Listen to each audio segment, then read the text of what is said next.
En todo caso, ambos, y como tú lo subrayabas, Mario, han dado cuenta a lo largo de sus presentaciones de que la crisis de la que tanto se habla, ¿no?, en estos últimos tiempos, no involucra solamente al actual presidente, ¿no?, como se empecina en querer hacernos creer la prensa concentrada, sino que incluye al poder mediático, al poder político en su conjunto, al poder económico, como responsables y a su vez como objetos también de la crisis, ¿no?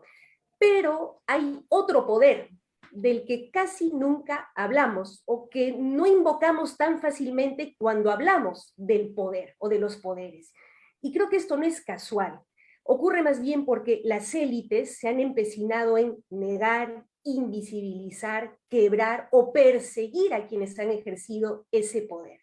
Y me refiero a nuestro poder, al poder del pueblo, al poder popular, sí, aunque interesadamente, ¿no?, este ha sido negado, invisibilizado, criminalizado, como decía, existe, es nuestro poder.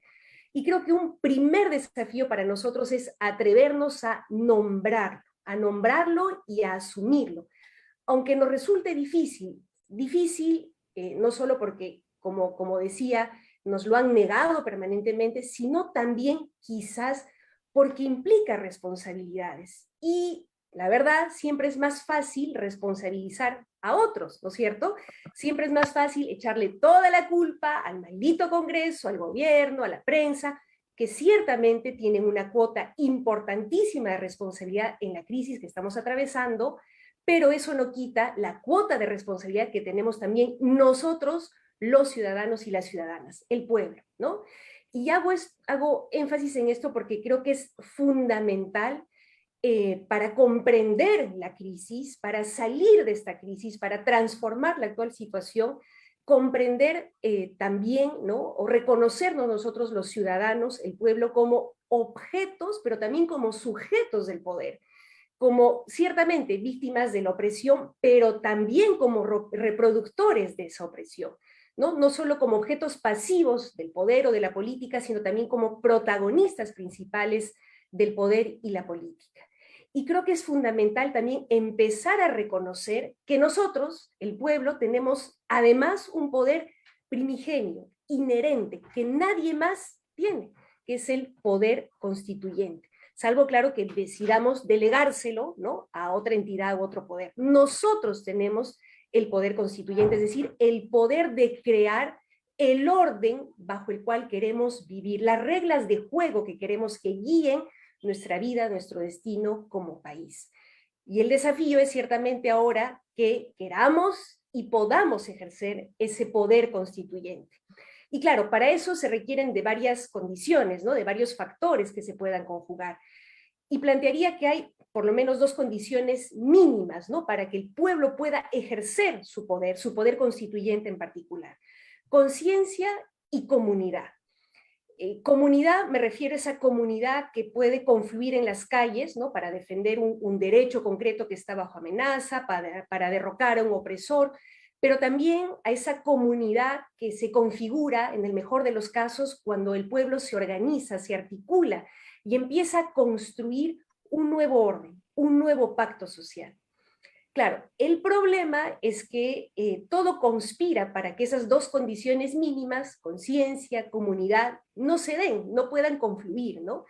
Y esto es quizás uno de los síntomas más graves y dolorosos de la crisis que estamos atravesando, ¿no? Y aquí quiero profundizar un poquito más porque ya Sinesio y Paco han hablado mucho del poder político, del poder económico, y creo que nos toca también analizar, comprender a la sociedad, ¿no?, a nosotros mismos. Decía entonces que esta falta o carencia de conciencia, de comunidad, es un síntoma, ¿no?, de la crisis que estamos atravesando, porque como hemos venido insistiendo una y otra vez, y no está de más repetirlo porque a veces tendemos a olvidarlo, esta no es una crisis coyuntural, no es solamente una crisis política, sino que es una crisis múltiple, sistémica, ¿no?, política, social, económica, climática, cultural, profunda y duradera, ¿no?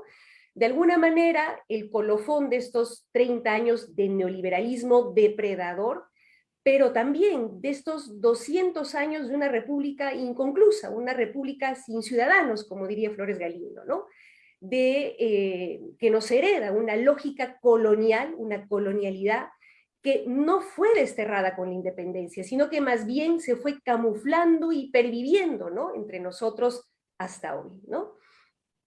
Y este neoliberalismo depredador y esta colonialidad nos han heredado, nos han traído hasta aquí con, como se ha ido mencionando ahora, instituciones débiles, capturadas, ¿no?, por poderes económicos, por mafias, corrupción generalizada, inestabilidad política, ni qué decir, ¿no? 5 presidentes el último periodo de gobierno, 2 congresos consecutivos, derechos que se han convertido en mercancías que el Estado no nos garantiza, no nos garantiza ni salud, ni educación, ni vivienda, trabajo cada vez más precario, vidas en riesgo, en fin, todo esto que durante mucho tiempo quisimos negar, nuestras élites quisieron negar y la sociedad también se resistió a ver, pero que la pandemia vino a enrostrarnos en la cara, vino a develarnos con absoluta crudeza y dureza, ¿no? Se acordarán cuando morían, se nos morían nuestros familiares, nuestros seres queridos, porque no podían pagar un bendito balón de oxígeno, por culpa de esos monopolios, ¿no?, de la especulación que se ha mencionado aquí también, ¿no? Y fuimos, y no me voy a cansar de repetirlo, aunque duela y aunque incomode, el país con la más alta tasa de mortalidad por COVID en el mundo, ¿no? Y esto creo que develó con mucha claridad esta herencia tan nefasta del neoliberalismo y del colonialismo que aún pervive hasta hoy, ¿no? Pero estos son de alguna manera los síntomas más visibles, ¿no? Hay otros síntomas, estos que permean más profundamente a la sociedad, ¿no? Esto de lo que hablaba hace un momento, la falta de conciencia, de comunidad, ¿no? Porque esta herencia neoliberal y colonial ha impactado también en la sociedad, en nuestras mentalidades, ¿no? El neoliberalismo que tanto repudiamos, ¿no?, ha impregnado en todos nosotros, y creo que aquí nadie se libra, creo que nadie puede, ¿no?, ponerse en un pedestal de superioridad moral o de cualquier tipo, nadie se libra, ¿no? Hemos sido todos presas de esta alienación, ¿no?, de este individualismo exacerbado, de esta competencia feroz entre nosotros, ¿no? Salte tú que me pongo yo, o si no, cada uno baila con su propio pañuelo, es lo que solemos decir, ¿no es cierto?, que ha permeado a toda la sociedad y a la política también, inclusive a la política entre quienes pretendemos superar este tipo de males, ¿no? Incluso en las izquierdas vemos cómo esto se traduce de pronto en una profusión de personalidades o figuras que no se comprometen con proyectos colectivos, porque claro, es más difícil construir proyectos colectivos, es más difícil comprometerse, ¿no? Asumir los activos y los pasivos de un proyecto colectivo, más aún si está en construcción, ¿no? Y este colonialismo que creíamos algunos superado, ¿no?, cuando conmemorábamos los 200 años de nuestra independencia, terminó también brotando, y lo vemos ahora a flor de piel en nuestra sociedad, en particular en nuestra élite, ¿no?, que cómo exuda, ¿no?, ese racismo y ese clasismo tan desconcertante, ¿no?, que no soporta que un campesino rondero, ¿no?, haya sido elegido presidente de la República, que no soporta tampoco que Quispe y Mamanis, que entre paréntesis son los 2 apellidos más extendidos entre las víctimas del conflicto armado interno, que esos Quispe y Mamanis ahora estén ocupando los espacios de decisión que nuestra élite ocupaba antes. Pero quiero aquí hacer un pequeño paréntesis, ¿no?, porque no se trata solamente de la ultraderecha, ¿no es cierto?, que, claro, no tiene ningún empacho, y tenemos ejemplos muy concretos, no voy a nombrarlos, ningún empacho en proferir insultos racistas, ¿no?, en añorar públicamente los tiempos, ¿no?, en los que había una república de indios sometida a una república de españoles, ¿no? No solamente se trata de ellos. Se trata también de sectores liberales, ¿no?, para quienes los espacios de decisión deberían estar reservados para una élite académica, ¿no?, tecnocrática, aséptica, ¿no?, de esos de los que hablan bien el castellano, entre comillas, ¿no?, y que no reconocen, no quieren ver las enormes barreras, ¿no?, que hay para las mayorías para poder acceder a espacios de formación, que no reconocen, no admiten que gobernar es una tarea de contenido técnico, ciertamente, pero es sobre todo una tarea de connotación política, porque tiene que ver con la voluntad y la vocación, el compromiso, ¿no?, con determinado sector de de la población con determinada visión de país, ¿no? Un sector que no quiere reconocer que la tecnocracia no es para nada neutral, sino que es profundamente neoliberal, ¿no? Que no quiere reconocer que hay en nuestro país otras formas de saber, ¿no? Otras lenguas, cosmovisiones, estéticas, etcétera, ¿no? Pero este colonialismo, ¿no? Que decía, sigue vigente, ¿no? En sus huellas en nuestra sociedad, tampoco nos es ajeno a nosotros y nosotras, compañeros y compañeras, en las izquierdas, ¿no es cierto? Incluso entre quienes se denominan radicales, ¿no? Donde hay, creo yo, una especie de condescendencia colonial, ¿no? Hacia ciertos personajes o sectores populares, ¿no? Es decir, bajo la lógica de una supuesta empatía con estos sectores, se les termina quitando agencia, se les termina exonerando de sus responsabilidades. Y eso también tiene que ver con la colonialidad del poder, ¿no? Con este legado en nuestras mentalidades del colonialismo que aún pervive entre nosotros. Ahora, solamente para dejarlo puesto sobre la mesa y ojalá discutirlo a profundidad en otro diálogo como este con ustedes, creo que a este legado del neoliberalismo y el colonialismo, ¿no? El individualismo, la competencia, el racismo, el clasismo, etcétera, hay que sumarle esto que el feminismo ha contribuido a visibilizar, ¿no? Que es esta lógica patriarcal que está tan profundamente arraigada en la sociedad y como no en la política en particular, ¿no? Que nos hace siempre esperar un caudillo redentor, ¿no es cierto? Nos quedamos de brazos cruzados esperando que llegue el Salvador, ¿no?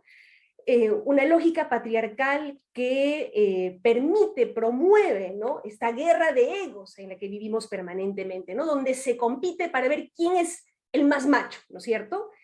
Y en mi modesta experiencia debo decir que el más macho, por lo general, que no es de la boca para afuera, es el que en última instancia termina claudicando o traicionando primero, ¿no?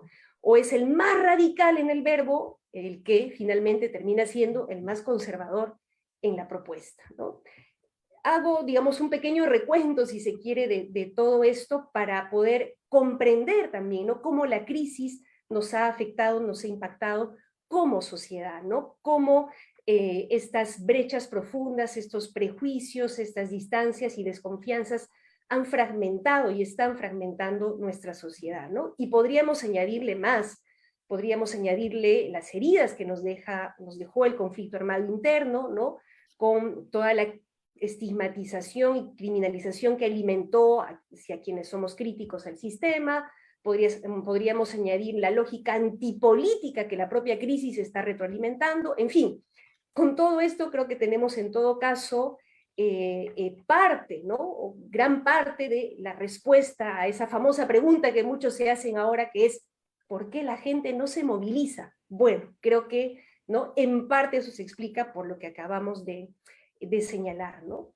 Pero hago también un recuento de esto porque me parece que todos estos factores de alguna manera en este momento se han anudado, se han, por decirlo de alguna manera, densificado y se están develando.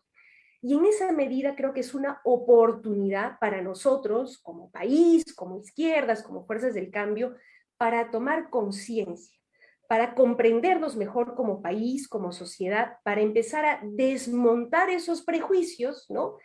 De los cuales, insisto, creo que nadie se puede librar completamente, ¿no? Esos prejuicios racistas, clasistas, etcétera, comprender al otro, ponerse en el lugar del otro, empezar a construir esos lazos, tender esos puentes que nos permitan construir comunidad, ¿no? Ahora, para eso tenemos que salir de nuestras trincheras, tenemos que encontrarnos, tenemos que escucharnos, eso que suena tan fácil, pero que a la hora de la hora es tan complicado, sobre todo en estos tiempos en los que se ha extendido tanto esta cultura que algunos llaman de cancelación, ¿no? Anular al otro, ¿no?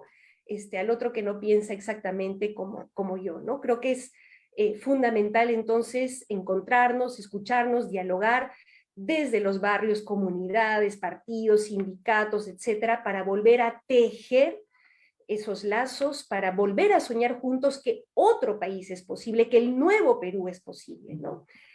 Y creo que esto es fundamental porque coincido plenamente con Sinesio cuando decía, ¿no? O daba a entender que, y aquí quiero subrayar dos cosas, uno, la salida a esta crisis no va a venir desde arriba, por lo menos de lo que creo yo y lo que de alguna manera, ¿no? Aunque con dudas, planteaba, aunque a manera de pregunta más bien planteaba Sinesio, ¿no? Creo que la crisis, no, la salida de la crisis, perdón, no va a venir desde arriba, y la salida a la crisis tampoco pasa por, como pretenden algunos, un cambio de figuritas o algunos parches, maquillajes sin cambios de fondo, ¿no? La salida a la crisis, creemos algunos, pasa por un nuevo pacto social, por construir nuevas reglas de juego, definir nuevos valores que nos guíen como sociedad, ¿no? ¿Por qué digo esto, no? La salida de la crisis no va a venir desde arriba, no desde arriba donde tenemos un gobierno que ha traicionado la promesa de cambio por la que fue elegido y que se parece cada vez más a aquellos que dijo que iba a derrotar, y tenemos de otro lado un Congreso, ya sabemos, totalmente de espaldas a la ciudadanía, empecinado en promover sus negociazos, sus blindajes, cooptar, ¿no? Y eternizarse en el poder, ¿no? De ahí que lo que algunos estuvieron planteando en estos últimos tiempos como salidas resultan apareciendo como insuficientes.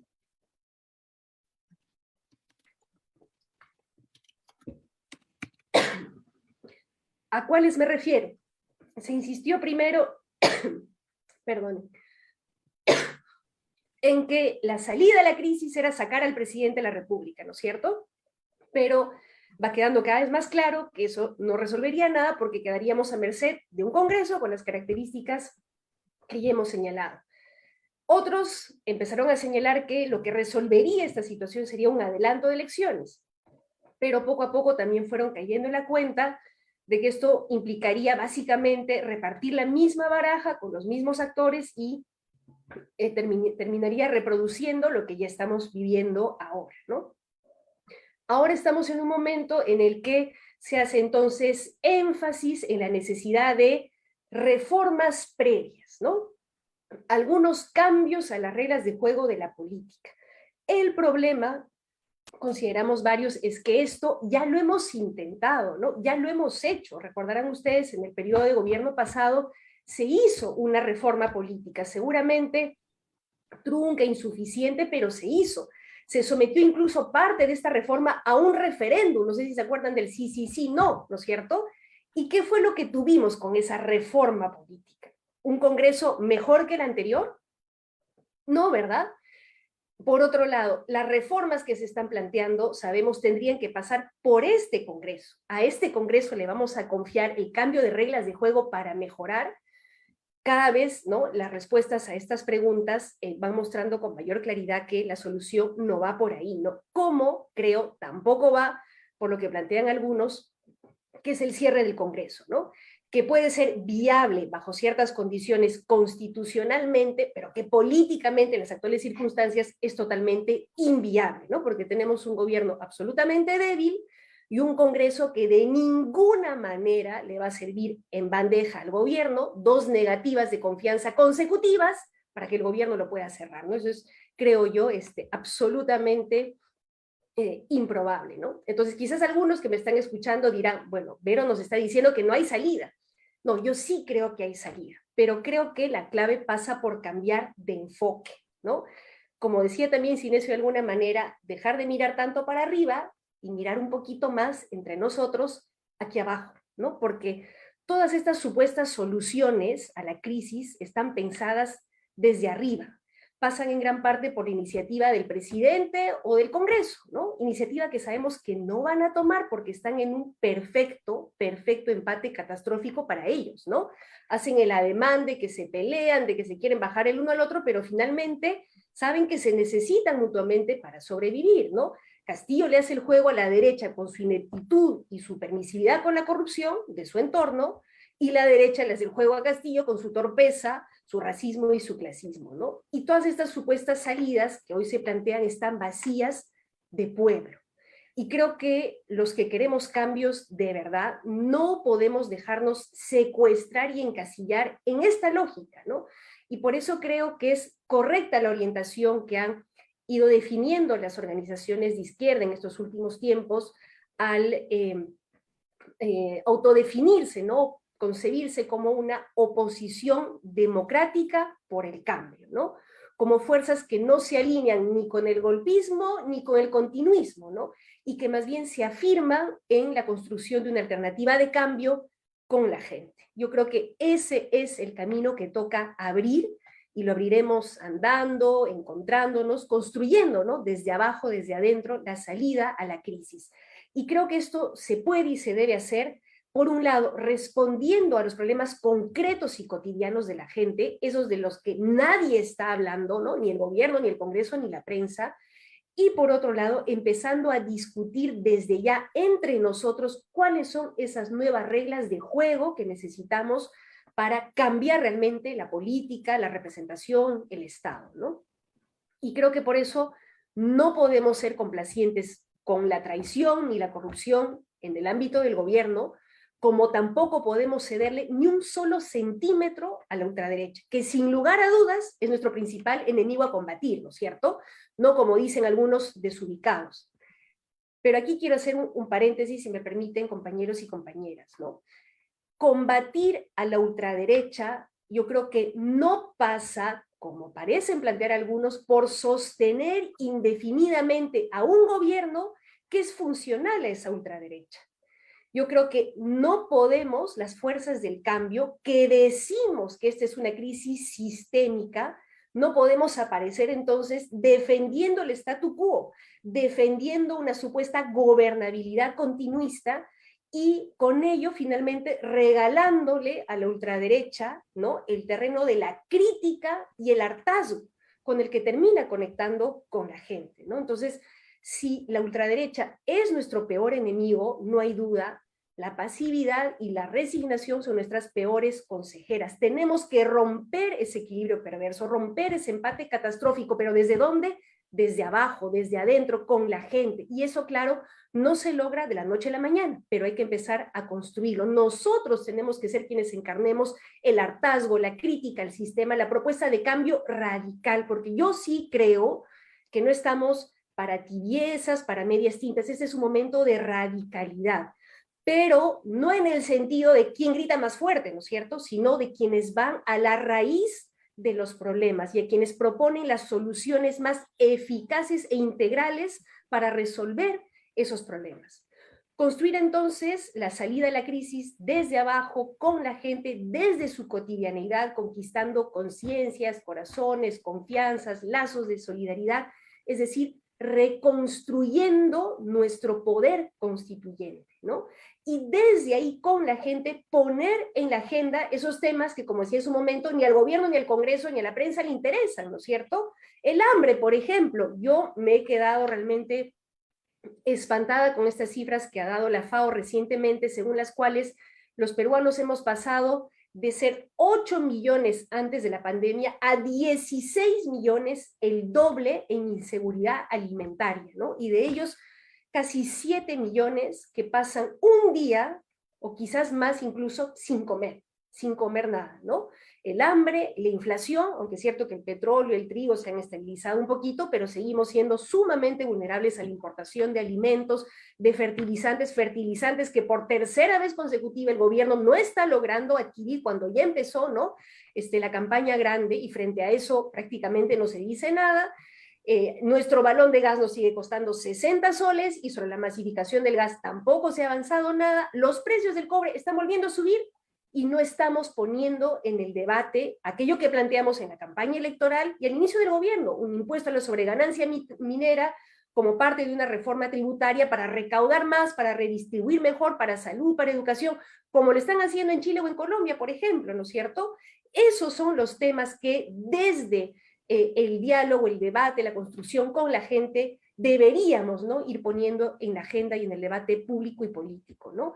Y con eso ir ejerciendo también nuestro poder constituyente, es decir, discutir, como decía en su momento, esas reglas de juego que creemos hay que cambiar para superar la crisis, ¿no? Porque no se trata, pues, como plantean algunos, solamente de un problema de representación, ¿no es cierto?, de un cambio de figuritas, sino se trata de discutir qué Estado queremos, ¿no? Uno limitado a un rol subsidiario, enano, precario, chiquito, capturado por grandes grupos de poder económico, por mafias, o un Estado fuerte, eficiente, con capacidad de planificar, de promover la economía nacional, soberano sobre nuestro territorio, nuestras riquezas, un Estado garante realmente de derechos como la salud, la educación, la vivienda. Eso es lo que nos toca discutir y que muchos no quieren que se discuta. Pero además creo que es fundamental, cuando hablamos de proceso constituyente, pensar en cuáles son esos nuevos paradigmas, ¿no? O esos valores que queremos que nos guíen como país, como sociedad. El poder del dinero que consagra la actual constitución o el poder de la gente, el poder del pueblo. El lucro por encima de la vida y la dignidad o al revés. La igualdad plena, sin discriminación, ¿no? Ya sea por color, por género, por cómo te apellidas, el lugar en el que naciste, por a quién amas, ¿no? El orgullo por nuestra historia, por nuestra diversidad cultural, la conciencia respecto del calentamiento global, la necesidad de una economía diversificada, sí, pero también sostenible, que cuide la naturaleza, que no hipoteque el aire, el agua de las generaciones futuras. De todo eso también se trata el proceso constituyente. Yo creo que no podemos de ninguna manera renunciar a ninguno de esos debates, ¿no? Se trata pues de un nuevo pacto social que esperamos se pueda consagrar en una nueva constitución, ¿no? Y como decía Mario, y voy terminando con esto, ese proceso constituyente no es un procedimiento administrativo, no es una ley, ¿no? Es un proceso de diálogo, de encuentro, de reconocimiento, de debate, de soñar y construir juntos un nuevo Perú, ¿no? Reconstituyendo ese poder constituyente, es que podremos incidir realmente en el desenlace de la crisis, en el verdadero desenlace, no solamente en algún hito o en algún bache, sino en el desenlace de esta crisis, ya no solo con cambio de figuritas, con parches, con maquillaje, sino con cambios de fondo, ¿no? Por eso saludo este tipo de espacios y de iniciativas que creo que tenemos que multiplicar a todo nivel en todos los territorios, ¿no? Espacios de encuentro, de diálogo, de debate, para construir desde ahora. No tenemos por qué esperar desde ahora construir ese nuevo pacto social, ejercer nuestro poder constituyente, ¿no? No le dejemos la cancha libre a la ultraderecha, no nos resignemos a este empate catastrófico, no basta representar simbólicamente a los sectores populares si es que no se hacen cambios para esos sectores populares. No esperemos que la crisis se resuelva por arriba, porque por arriba no se va a resolver.